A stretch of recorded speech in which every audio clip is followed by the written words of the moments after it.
What's going on, everybody? This is this week's real estate deal breakdown. I'm Greg Helbeck, and if you're not familiar with me, I've bought and sold well over 100 houses, and the goal on this video series is to talk about an actual piece of property that I either bought and sold or bought and currently rent.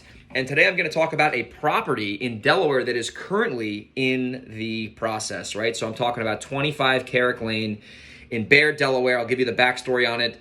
We found the deal through text messaging. So Anna on our team generated this lead, and Brett, who deals with all the home buying in our business, talked to the seller.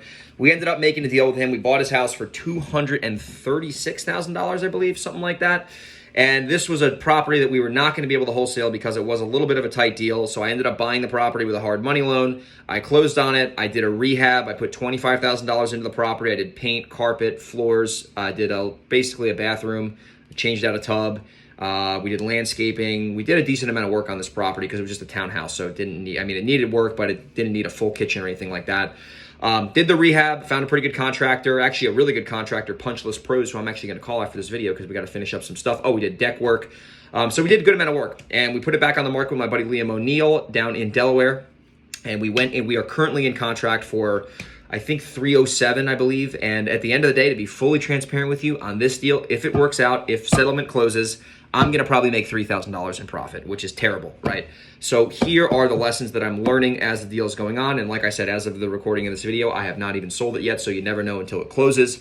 But number one, I overpaid for the property. I really should have bought this property at like 220. Yeah, obviously lower the better, but really like about 220 would have been a much better number, which would have given me a decent margin of safety on this thing. But I said, you know what? It was competitive. There was another investor bidding for the property, and I wanted to get the deal. And I told Brett I wanted it, so we paid a little bit more, and obviously it is what it is. So that's mistake number one. I overpaid. Mistake number two, I underestimated the rehab budget. I thought it was going to be 10 grand, 15 grand, ended up being 25 grand. I got multiple bids from contractors, and they all said the same thing. Some guys were higher, some guys were lower.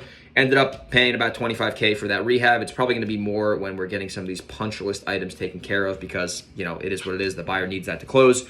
So number one, overpaid for the property. Number two, my rehab budget was not accurate. And number three, the sales price was actually pretty accurate. Knock on wood, it goes through. And I think we actually were going to try to sell it for $299. It looks like we're going to sell it for a little bit more than that because the market is pretty strong down there. So I was right on the ARV. I was actually a little conservative on the ARV, which is what that property is pending right now for. But I overpaid for the property, and I underestimated the rehab budget, and I'm probably going to make $3,000 in profit, which is horrendous considering the fact that I have like $60K of my own money invested in this property because I came to the table with the rehab money out of pocket, and I had to come to the table with the gap between what the lender gave me and what the purchase price was. So I had to come to the table with the difference, plus closing costs. Oh, and by the way, if you're in Delaware, there's 4% transfer tax, which is horrendous, probably the worst in the country.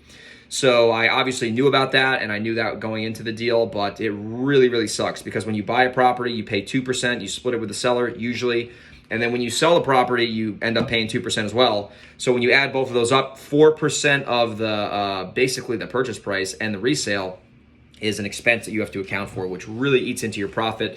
So if you're buying in Delaware, if you're watching this, obviously you know about that, or if you're a wholesaler, you know about that when you're selling to buyers.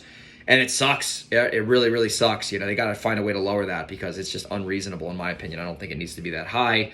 But I don't run the state of Delaware, and I will never run the state of Delaware, so it is what it is. I just have to deal with it. So lessons on this deal, number one, you don't want to overpay for property. Your best bet is to walk away if you are getting into a tight deal.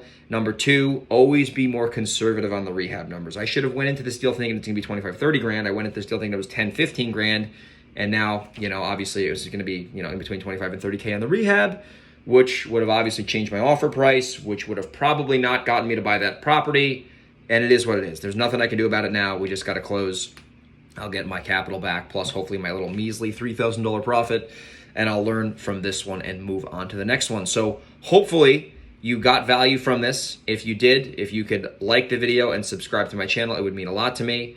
And if you want to partner with me in Delaware or in New York, hit me up. Email me, greg@velocityhousebuyers.com. Once again, that's greg@velocityhousebuyers.com. And I'll see you on the next video. Take care. Bye-bye.